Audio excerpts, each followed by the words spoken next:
వికి స్వాగతం. A manual to self.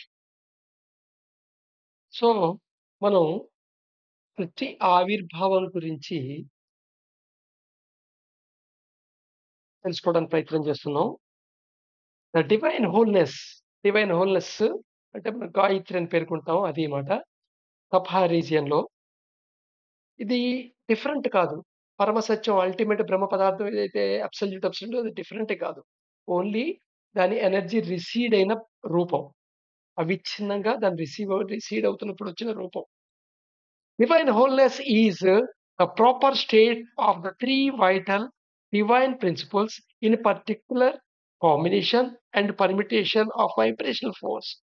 ఈ divine wholeness ఉందే అది మూడిటి యొక్క కాంబినేషను. ఏ మూడిటి combination? 3 vital divine principles. Divinity, cosmic consciousness and divine will. అయితే ఈ స్టేజ్‌లో వీటికి ఒక రూపాన్ని కలిగించి చెప్పటం అనేది తొందరపడటమే అవుతుంది. అయినా మనం ఈ డివినిటీ యొక్క లక్షణాలు తీసుకుంటే, డివినిటీ అంటే ఆహ్, దాని గురించి ఎలా ఎక్స్‌ప్లెయిన్ చేస్తానంటే, అది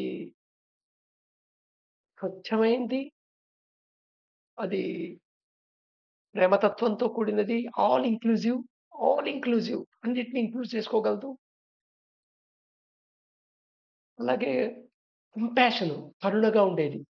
అండ్ వెరీ ఆల్ పవర్‌ఫుల్. అదే కాస్మిక్ కాన్షియస్‌నెస్ వచ్చేటప్పటికి ఇది విశ్వవ్యాప్తంగా ఉండేది.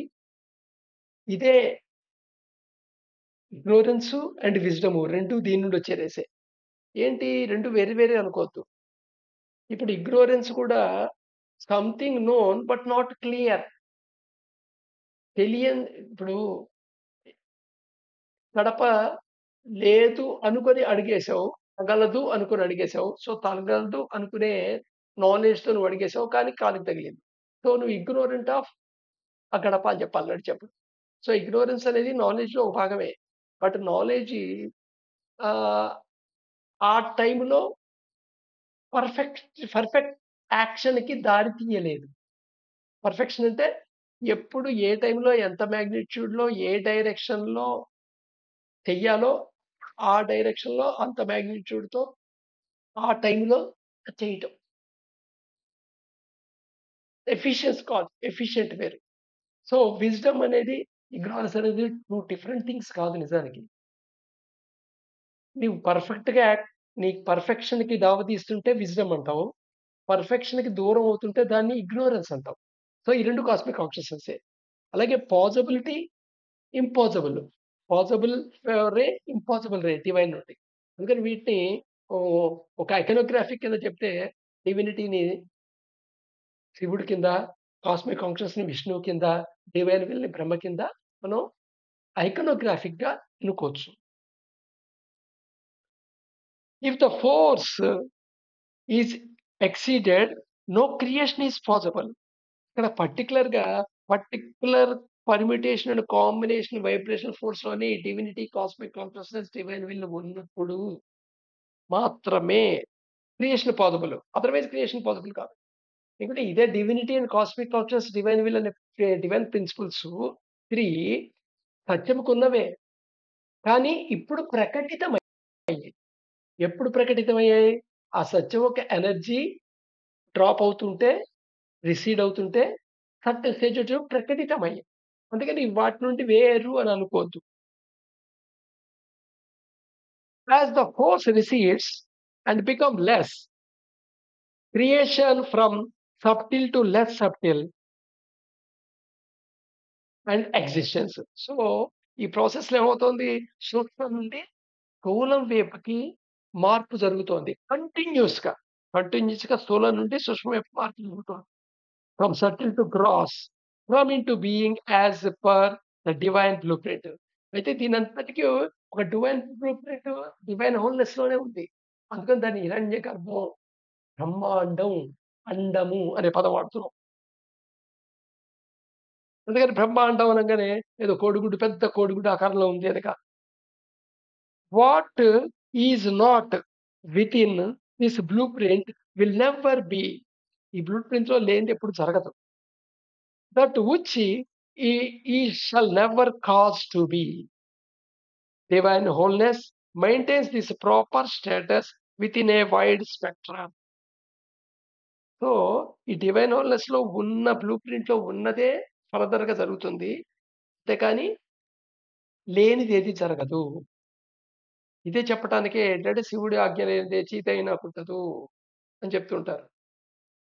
సో, బట్ దీన్ని సర్ఫేస్ లెవెల్‌లో పైపైన అర్థం చేసుకొని, అంటే ప్రపంచంలో ఇంత బాధుంది, ఇంత సఫరింగుంది, మర్డర్‌లున్నాయి, రేపులున్నాయి, ఒక దేశం ఒక దేశం ఉంది, కొట్టుకుంటున్నాయి, బాంబులేస్తున్నారు, మనుషులు చచ్చిపోతున్నారు. ఇవన్నీ గూడా దీంట్లోనే బ్లూ ప్రింట్‌లోనే ఉన్నాయా? అప్పుడే ఈ క్వెషన్ ఏసేసుకొని, ఈ క్వెషన్ ఎక్కడి నుండొచ్చిందో ఆలోచించండి. నీకున్న ఆల్రెడీ ప్రీ డిటర్మైన్డ్ భావన నుండొచ్చింది. ఎప్పుడైతే బ్రహ్మాండంలో పరమసత్యం అల్టిమేట్ ట్రూత్ చాలా పవర్‌ఫుల్ అన్నావో, ఎంతసేపు నీ సఫరింగ్ లేకుండా ఉండాలి అని చూస్తుంది. సో, సినిమా పూర్తిగా చూడకుండానే లేదా కథ పూర్తిగా వినకుండానే 2 పేజీలు చదివేసి ఓ పుస్తకం బాగుండేదంటామో, బావుందంటామో లాంటిదే. అలాగే కొంచెం సినిమా చూసి అబ్బబ్బే! బాగుండేదని బయటకొచ్చేయటం లాంటిది. సో, కొంచెం ఓపిక పట్టండి. అన్ని ప్రశ్నలకి ఆన్సర్ మనకి దొరుకుతుందని ఆశిద్దాం. At highest end of the spectrum is divine wholeness. ఈ ఈ దీంట్లో ఈ స్పెక్ట్రమ్‌లో హైయెస్ట్ పాయింట్ ఏమిటంటే డివైన్ హోల్‌నెస్ అనుకోవచ్చు. ఎందుకంటే సత్యంలో ఓంకారం లేదు. ప్రణవనాదం పరనాదం లేదు. సో, దేర్‌ఫోర్ అక్కడ డీఫ్రాగ్మెంటేషన్ ప్రాసెస్ లేదు. అయినా ఓంకారం మధ్యమ సత్యాన్ని గాని, అల్టిమేట్ ట్రూత్‌ని గాని డీఫ్రాగ్మెంట్ చేయదు. అది కొంత రిసీడ్ ఎనర్జీ అయిన తర్వాత డీఫ్రాగ్మెంట్ చేస్తుంది. సో, డీఫ్రాగ్మెంటేషన్ అయిన తర్వాత స్టోరీ ఇప్పుడు మాట్లాడుకుంటున్నాం. So, divine wholeness alone near the lower end of the spectrum found పరనాథ్. అందుకని ఈ తపః యొక్క సిక్స్త్ స్టేజ్‌కొచ్చిన తర్వాతే ఈ పరనాథ్ అనేది ఏర్పడింది. And at the other end of the spectrum జనహ యూనివర్స్ విత్ మేర్ and upon 4 types of divine fragments. ఈ జనహలోకి ఈ డివైన్ ఫ్రాగ్మెంట్స్ ఏవైతే ఏర్పడ్డాయో తపః సిక్స్త్ అండ్ సెవెంత్ స్టేజ్‌లో అవి మూవ్ అవుతాయి. అందుకని జనహలో కంప్లీట్ రకరకాల ఈ డివైన్ ఫ్రాగ్మెంట్స్ ఉంటాయి. కొన్ని బిలియన్స్ ఆఫ్. ఇక్కడ బోల్డెడ్‌లీ డివైన్ ఫ్రాగ్మెంట్స్ ఉన్నాయి అని చెప్తున్నాం కాబట్టి, అక్కడ సత్యంలో ఏదో తగ్గిపోయింది లేదా తపహలో ఏదో తగ్గిపోయింది మ్యాటర్ అనుకోవద్దు. ఈ తపహ, సత్యం అనేవి ఎంత వాస్ట్ అంటే ఈవెన్ నెగ్లిజిబుల్ మాట. కొన్ని trillions of divine fragments form అయ్యి దాని నుండి అవి జనహలో ప్రవేశించినా అక్కడ కోల్పోయేదేం లేదు. అదనమాట.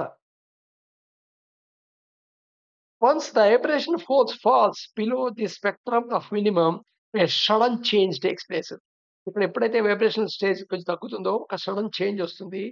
జస్ట్ దీన్ని ఎలా భౌతికంగా దేనితో దీన్ని వివరించొచ్చంటే, ఇప్పుడు టెంపరేచర్ డ్రాప్ అవుతుందనుకోండి.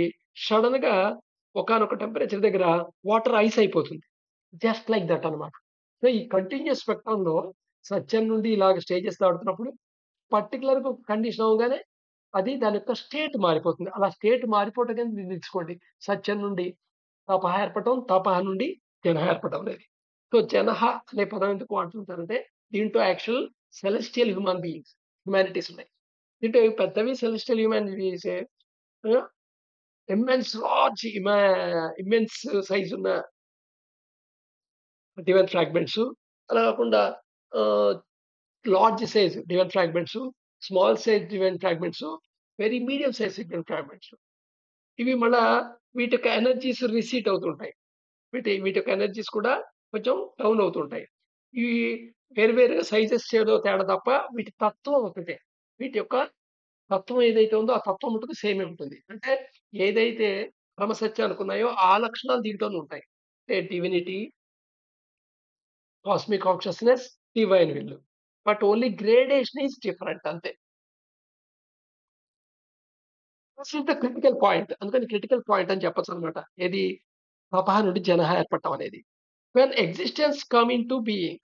సో, దీని నుండి ఎగ్జిస్టెన్స్ ఏర్పడటం కూడా ఇంకొక క్రిటికల్ పాయింట్ అన్నమాట.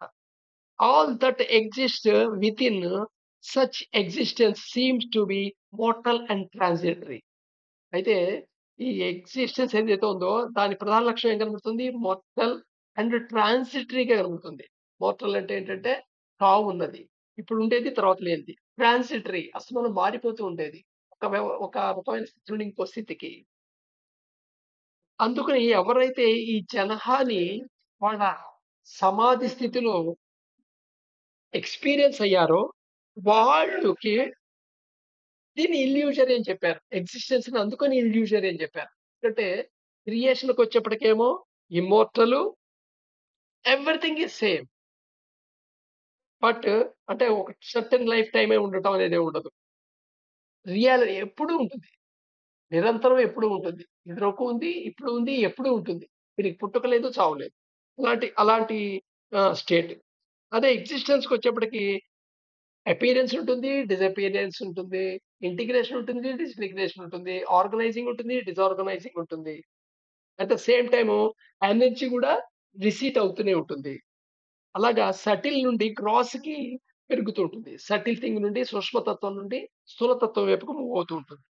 అందుకని యాక్చువల్‌గా ఈ మేజర్ కంపారిజన్‌లో మాయా, ఇల్యూషన్ అనే పదాలు ఆ ఎక్స్‌పీరియన్స్ అయిన వాళ్ళు వాడారు. దాన్ని తీసుకొచ్చి భూలో ఒక ఫినామినన్ చెప్తున్నప్పుడు ఒక సిట్యుయేషన్‌లో మాయా అని వాడటం అనేది దాన్ని అర్థం చేసుకోలేకపోవటం వల్ల వచ్చిన పర్యవసానమే. లేదా పైపైన అర్థం చేసుకోవటం వల్ల వచ్చిన రిజల్ట్ అన్నమాట. మాయ కదా! ప్రపంచం మాయ కదా! నీ జేబులో డబ్బులు నాకిచ్చేయి. నీ బంగారు గొలుసు నాకిచ్చేసేయి. అది మాయ కదా! అనేదో ఫన్నీగా టాంట్ చేస్తుంటారే. సో, ఈ టాంట్ చేస్తున్నాడంటే వాడి యొక్క అజ్ఞానానికి, ఇగ్నోరెన్స్‌కి మనం జస్ట్ లోపల నవ్వుకొని వదిలేసేయాలి. అంతకంటే ఏం లేదు.